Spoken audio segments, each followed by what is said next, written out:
चलिए शुरू करते हैं। नॉलेज अकाडमी पर आपका एनसीईआरटी बायोलॉजी का एमसीक्यू चल रहा है।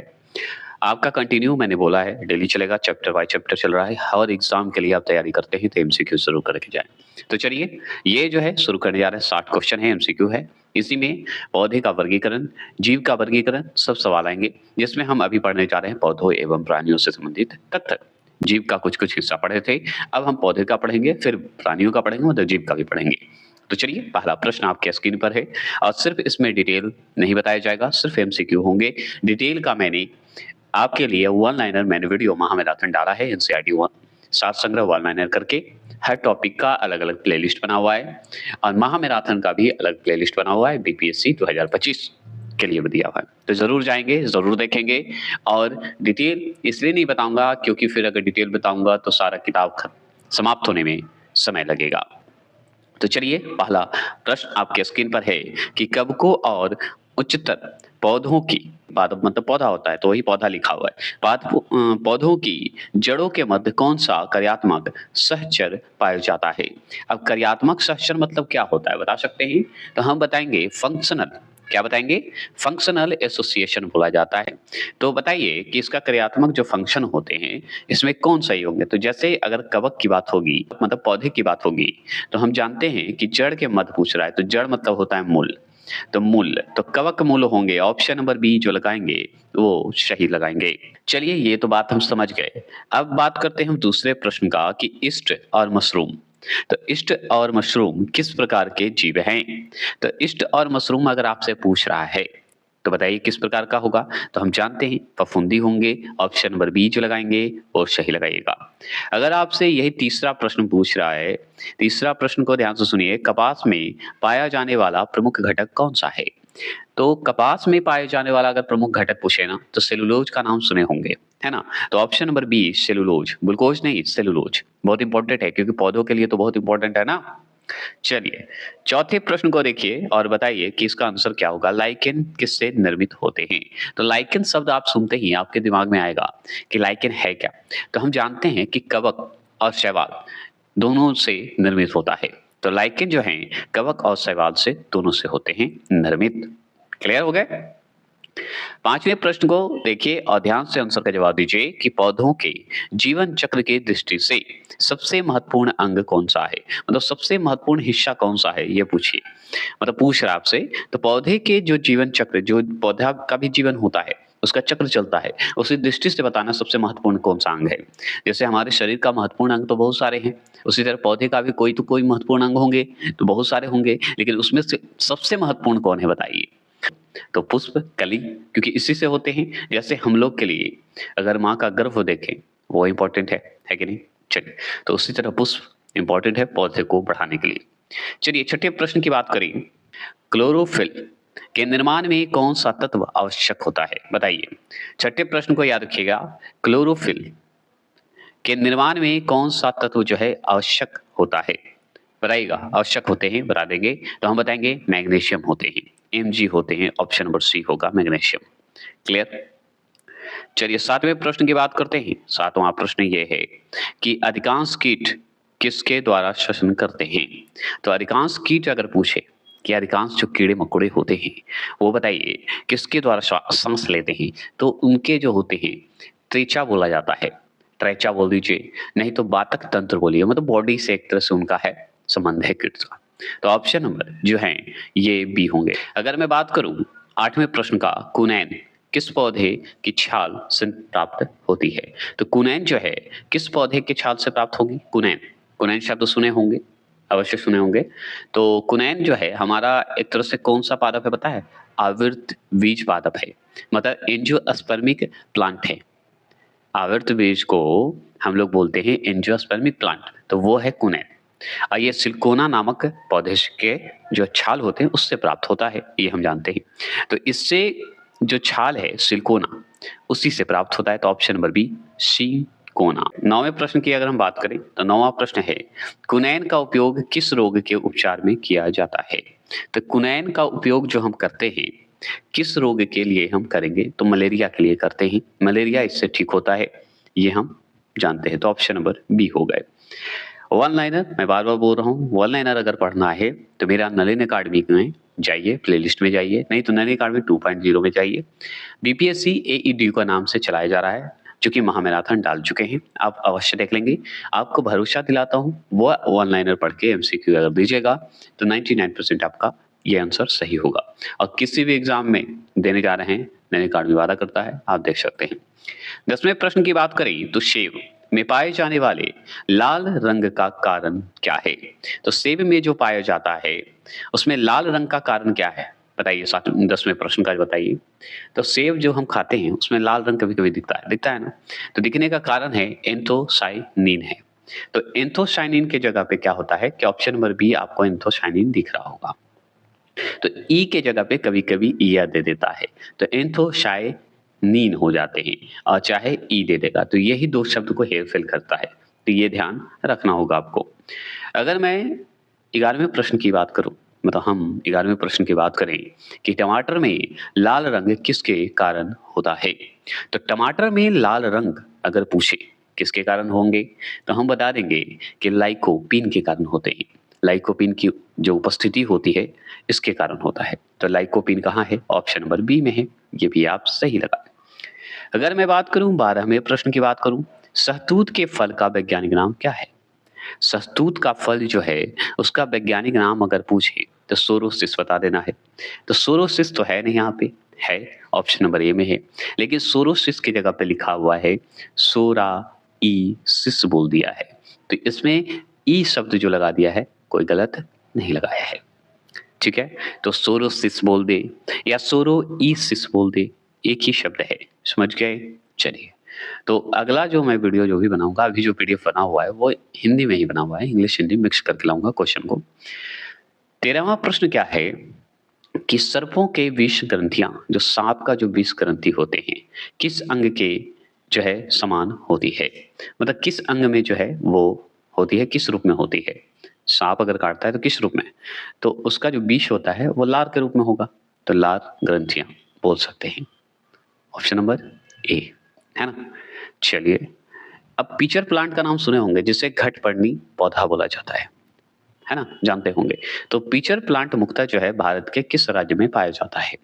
तो पीचर प्लांट जैसे शब्द आए, तो हम बताएँगे मेघालय राज्य में पाया जाता है, मेघालय के हिस्सा में पाया जाता है, क्योंकि मेघालय में आपको भारत के मेघालय राज्य में मिलेगा आप घटपर्णी, जो कि कीड़ों को खा जाते हैं।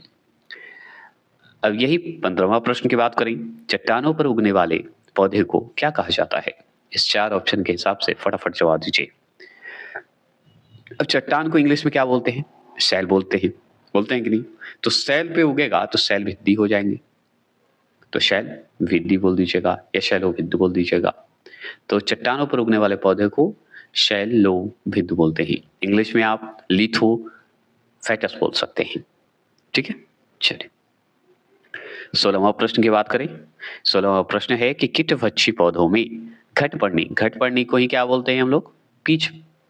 पीचर प्लांट बोलते हैं। तो किस वर्ग में आता है? लीजिए, तो किस वर्ग में आएगा? कीटभक्षी में ही तो आएगा। तो कीटभक्षी ऑप्शन नंबर लगाइएगा। कीट में आता है, कीट को खाता है ना, कीटभक्षी मतलब कीट को मार के खाने वाला। अगर 17वें प्रश्न की बात करें, 17वां प्रश्न है कि कौन सा प्राणी जो है अपनी आंत में जो है जल का जो है ग्रहण करता है, संग्रह करता है, जमा करता है। तो जल का संग्रह करता है, तो एक ही अभी तक तो मैं देखा हूँ, ऐसे बहुत सारे हैं, ठीक है, जानवर। लेकिन अभी जो फेमस है, नाम है, चर्चित है, वो ऊँट है। तो ऊँट को टिक लगा दीजिएगा, कैमल को, है ना? चलिए, और भी हैं जो अपने थैलियों में पानी रखते हैं। 18वें प्रश्न की बात करें, 18वां प्रश्न है सबसे बड़ा अकशेरुकी जीव कौन सा है?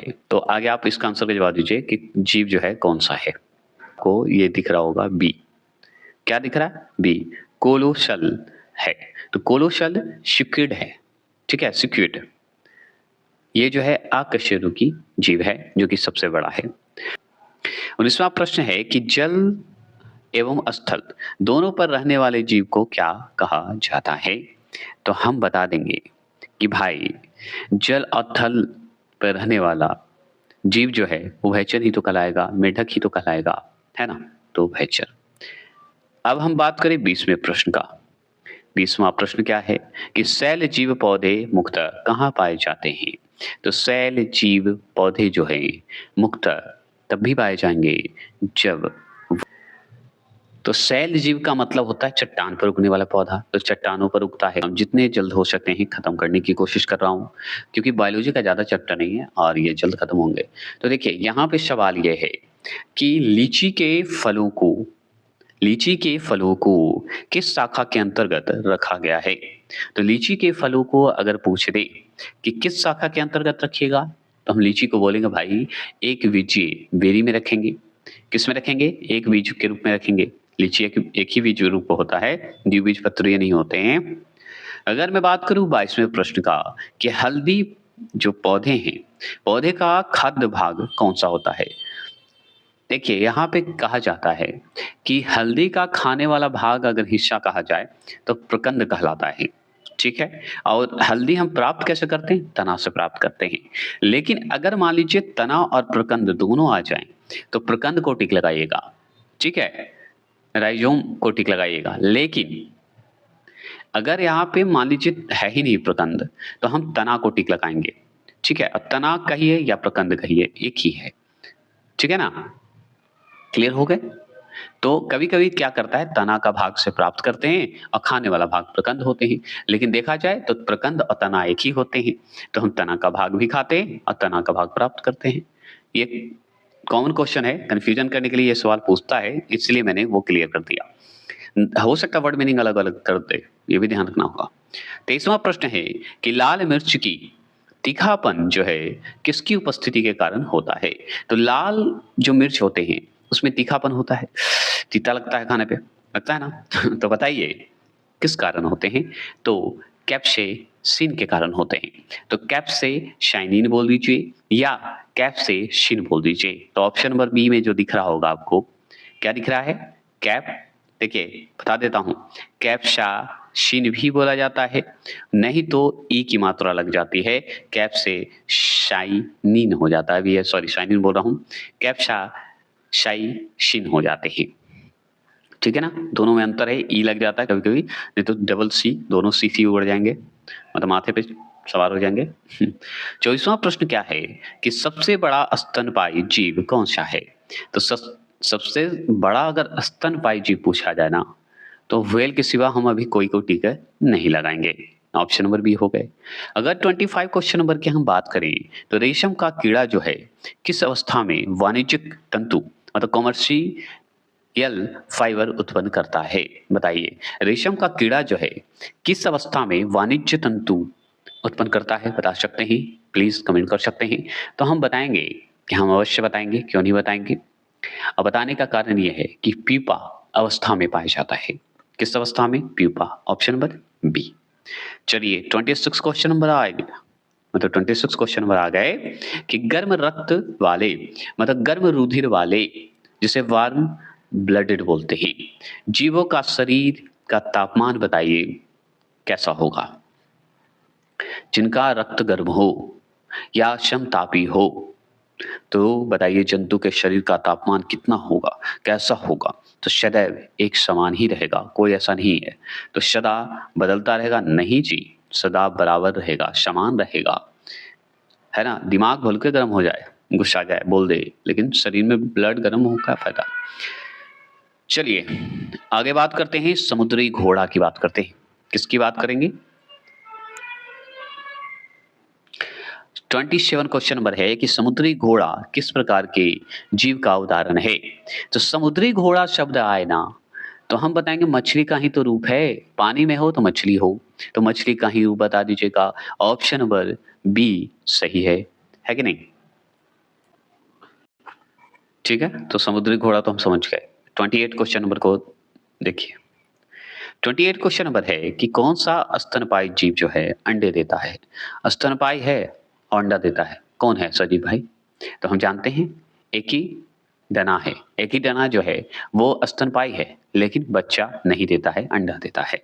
तो एकेडाइन के जगह पे इकीडना लिख दिया है, तो इकीडना के दे देता है कभी कभी, तो ए दे देगा, नहीं तो ई दे देगा शब्द। तो यही दोनों में हेरफेर होते हैं, इसमें बोलते हैं लोग कि हमसे मिला नहीं सर और हम चुक गए। तो चुकना नहीं है, हर चीज को मैं बारीकी से देखते हुए आ रहा हूँ।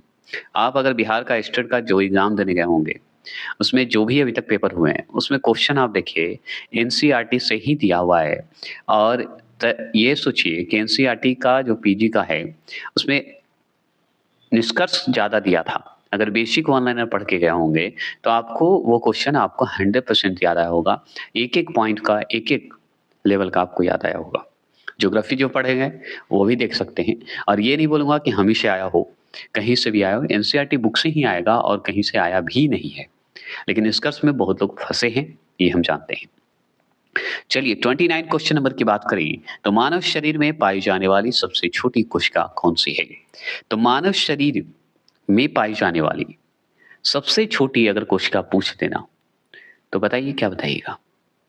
तो हम बताते हैं कि शुक्राणु होंगे और शुक्राणु जो हैं ये पुरुष में हैं। अगर मान लीजिए यही महिला की बात होगी, तो सबसे अगर छोटी महिला में पूछे तो सेरिबेलम की जो है ग्रेनुअल जो सेल होते हैं उसमें महिला की सबसे छोटी जो है सेल होती है। लेकिन यही महिला में सबसे बड़ी अगर कोशिका पूछे कौन-सी है, तो आप बताइएगा अंडाणु कोशिका बताएँगे। ठीक है? ऑप्शन नंबर जो सी लगाए वो सही लगाए। छोटा पूछे तो ग्रैंडुअल मतलब ग्रेनुअल सेल बता देना है। अब देखिए 31 क्वेश्चन नंबर आप शब्द सुनिए कि सील किस वर्ग का जीव है? तो सील का अगर बात करें ना तो स्तनपायी हम बता देंगे। क्या बता देंगे? ऑप्शन नंबर सी स्तनपायी बता देंगे, मैमल्स बता देंगे। तो याद रखना होगा। अगर बात करें 32 क्वेश्चन नंबर की बात करें, तो 32 क्वेश्चन नंबर है कि कॉर्क जो है किस पौधे से प्राप्त होता है? तो देखिए कॉर्क अगर देखा जाए ना, तो कॉर्क बताएँगे कि क्या नीम से प्राप्त होगा? नहीं। ओक एक वृक्ष होता है, उससे प्राप्त होते हैं कॉर्क, जिसे हम कॉर्क ओक वृक्ष भी बोलते हैं, पौधा भी बोलते हैं। क्लियर हो गए? चलिए, या क्यूरिकस भी बोलते हैं। 33वां प्रश्न की बात करें, डॉल्फिन किस वर्ग की जीव है? तो डॉल्फिन तो हम जानते हैं स्तनपायी जीव है, जीव ही है, स्तनपायी है ना डॉल्फिन? प्लीज़ कमेंट करेंगे। तो किस वर्ग के अंतर्गत आएगा डॉल्फिन? तो हम स्तनपायी के अंतर्गत डालेंगे। तो किस वर्ग का जीव हुआ? स्तनपायी का। है तो मछली, लेकिन स्तनपायी अगर ऑप्शन नहीं होते तो मछली देगा। लेकिन किस वर्ग का जीव है, किस वर्ग के अंतर्गत आएगा? तो स्तनपायी में आएगा। 34 क्वेश्चन नंबर है मॉर्फिन। मॉर्फिन जो है किस पौधे के अधपके फल से प्राप्त होते हैं? अधपके मतलब आधा पके हुए पौधे से प्राप्त होते हैं, ऐसे याद कर सकते हैं आप। तो मॉर्फिन जो है, ये पोस्ता जो एक पौधा होता है, पोस्ते के पौधे से प्राप्त होते हैं। अधपके फल होते हैं, याद रखिए तो पोस्ते के पौधे से मॉर्फिन प्राप्त होता है, जिसे हम अफीम के नाम से जानते हैं। 35 क्वेश्चन नंबर आ गए। 35 क्वेश्चन नंबर 60 क्वेश्चन है और सिर्फ बायोलॉजी से ही है और बायोलॉजी का सबसे महत्वपूर्ण प्रश्न है। गन्ने के रोपण में जो है पौधे के किस भाग का प्रयोग किया जाता है? तो गन्ने के रोपण जब होते हैं, गन्ना जब रोपा जाता है, तो पौधे का कौन-सा भाग जो है रोपा जाता है या प्रयोग किया जाता है? तो हम बताएँगे तना, तना से ही तो बड़े होते हैं, है कि नहीं? और तना ही खाते हैं हम लोग। 36 क्वेश्चन नंबर है कि लहसुन के गंध का कारण क्या है? लहसुन का जो गंध होता है, उसका कारण बता सकते हैं, तो हम बताएँगे सल्फर यौगिक की उपस्थिति के कारण होता है, एलिमन के कारण होते हैं। तो सल्फर यौगिक आ गए और सल्फर यौगिक में एलिमन जो हैं शब्द आएँगे, उससे होते हैं। क्लियर हो गए? अगर मैं बात करूँ 37 क्वेश्चन नंबर की, तो देखिए शुष्क जलवायु में अनुकूलित पौधे को क्या कहा जाता है? तो शुष्क जो जलवायु होते हैं, उसमें अगर अनुकूलित पौधे पूछे कौन से हैं, तो हम बताएँगे मरुदभिद होते हैं। मरुदभिद आप जानते हैं मरुस्थलीय पौधे को कहते हैं, कांटेदार पौधे को कहते हैं। तो मरुदभिद मतलब बालू के क्षेत्र में उगने वाले पौधे को कहते हैं। एक्सरोफैटस बोल देंगे, है ना? क्लियर हो गए। चलिए, इसी में आइए 38 क्वेश्चन नंबर की बात करें। 38 क्वेश्चन नंबर है कि कौन-सा उभयचर जो है का उदाहरण है? देखिए उभयचर की अगर बात करें, तो मगरमच्छ भी उभयचर में ही आता है क्या? लेकिन अगर सबसे महत्वपूर्ण अगर पूछे, तो मेढक आएगा तब हम मगरमच्छ-उगरमच्छ टिक लगा सकते हैं। तो हो सकता है मगरमच्छ ना दे, अगर मेढक देगा तो मगरमच्छ देगा, मगरमच्छ देगा तो मेढक नहीं देगा, ये हो सकता है। तो मगरमच्छ भी उभयचर में आता है, लेकिन अगर मेढक सामने हो, तो मगरमच्छ का क्या औकात, है ना? तो ऐसे आप टिक लगा सकते हैं और याद रखिएगा दोनों चारों में से अगर आए तो 5 ऑप्शन आए तो भाई एक से अधिक टिक लगा देना है कि नहीं? चलिए 39वां प्रश्न की बात करें। लाल मिर्च का रासायनिक तत्व जो है, लाल मिर्च में कौन-सा तत्व होते हैं? तो हम पढ़े थे, तो क्या बोलिएगा? कैप, शाई, शीन बता देंगे। किस प्रकार का यौगिक है बता दीजिए। तो लाल मिर्च में जो रासायनिक तत्व होते हैं जिसके कारण मेरा मिर्च जो है तीखा हो जाता है वो है कैप्साइसिन। अब इसमें किस प्रकार का यौगिक है? तो ऑप्शन नंबर ए बता देना है, एल्कलॉइड बता देना है। क्लियर हो गया? ऑप्शन नंबर ए है।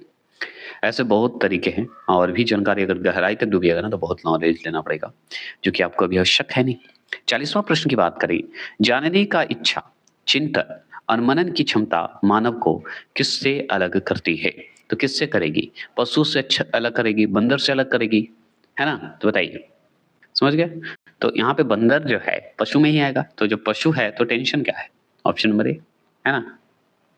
चलिए, अगर मैं बात करूं 41 क्वेश्चन नंबर की, 41 क्वेश्चन नंबर है, डूबने से हुई मृत्यु का पता लगाने में जो है किस जीव का महत्व होता है? अगर मान लीजिए डूबने से अगर डूब जाते हैं और मृत्यु हो जाती है तो उससे पता कैसे करते हैं? तो किस तत्व का महत्व है? बताइए, किस जीव का महत्व है ये पूछ रहा है। तो डाइटम का महत्व है। अब देखिए डाइटम में ए जो शब्द लगा है इसकी जगह पे यह भी लगा देता है। तो कैसे? डाइटम बता देता है। तो ये शब्द को ध्यान रखिएगा। इंग्लिश शब्द तो आप देख ही रहे हैं। 42 क्वेश्चन नंबर है कि पपीते का पीला रंग किस कारण होता है? तो पपीते का जो पपीता जो खाते हैं हरा होता है फिर पीला होता है। तो पीला मतलब पक जाता है। तो किस कारण होता है? एक कारण तो मुख्य रूप से हम जानते हैं जिसे हम कैरी का जैथिन बोलते हैं। ठीक है? कैरी का जैथिन बोला जाता है, उपस्थिति के कारण ही होता है पपीते में पीला रंग। लेकिन इसका मुख्य कारण और क्या है? जो कि एक प्रकार का ये जो होते हैं, जो ऑप्शन नंबर बी देख रहे हैं, कैरोटीनाइड्स बोलते हैं। इसके कारण होते हैं, इसमें ये वर्णक होते हैं। कैरोटीनाइड्स जो हैं एक वर्णक के रूप में ये काम करता है, इसके कारण ये पपीते में पीला रंग होता है।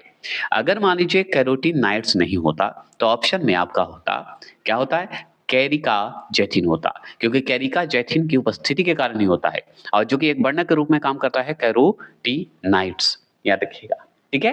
क्लियर हो गए? दोनों बता दे रहा हूं कि ये जो कैरोटीनाइड्स है ये गलत नहीं है। अगर मैं बात करूं 43 क्वेश्चन नंबर की, तो हल्दी का जो पौधे होते हैं उसका उपयोग जो हम लोग करते हैं, उपयोग जो है कौन सा भाग करते हैं? बताइए। हल्दी का जो उपयोगी भाग अगर है कौन सा है? तो हल्दी का जो है हम तना से प्राप्त करते हैं, ये हम जानते हैं, इसमें सोचना नहीं है। जिसे हम प्रकंद का भाग खाते हैं मतलब तना ही खाते हैं। 44 क्वेश्चन नंबर है कि किस शैवाल से आयोडीन प्राप्त किया जाता है? तो कौन सा ऐसा सवाल है जो हम आयोडीन प्राप्त करते हैं? तो अगर मान लीजिए शैवाल की बात करें,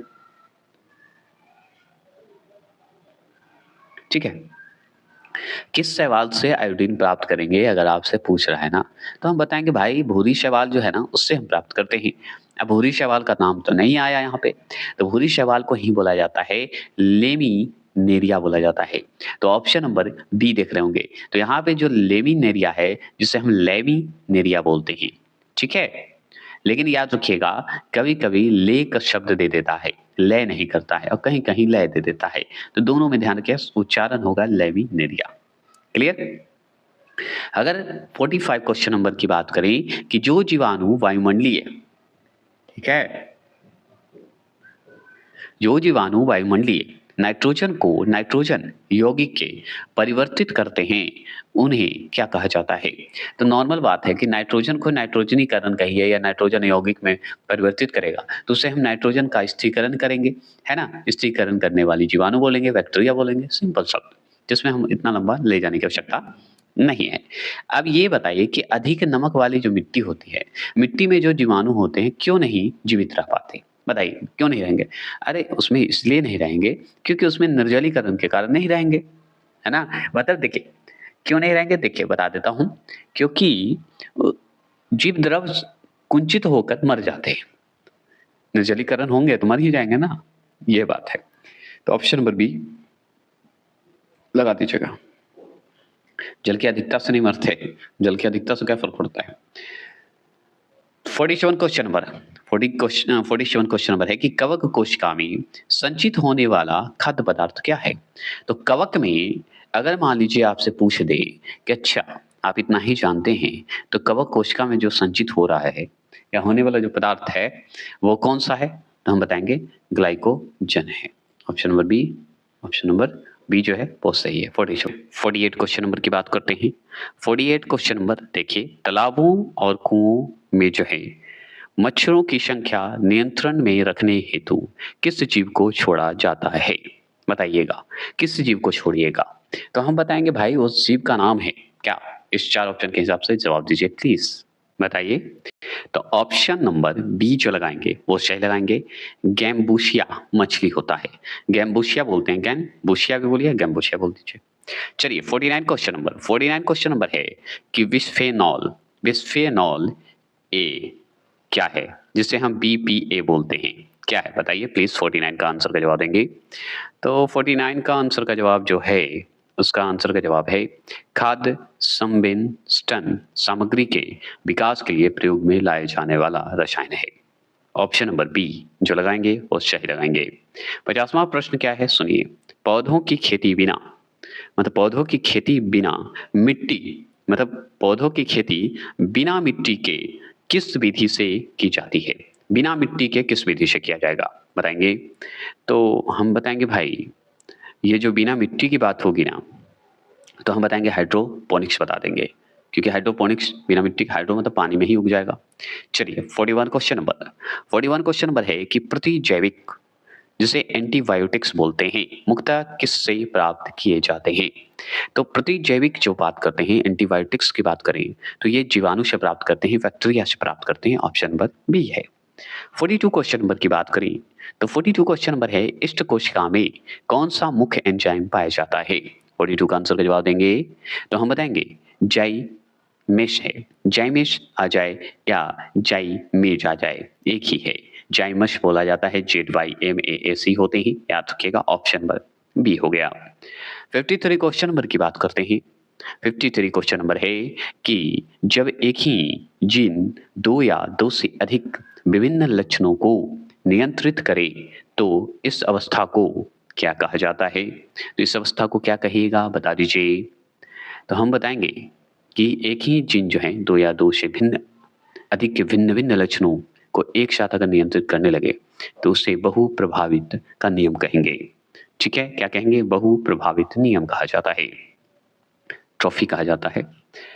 चलिए 54 क्वेश्चन नंबर है कुनैन किस पौधे की छाल से प्राप्त होता है, तो सिनकोना से प्राप्त होता है, ये हम पढ़ चुके हैं।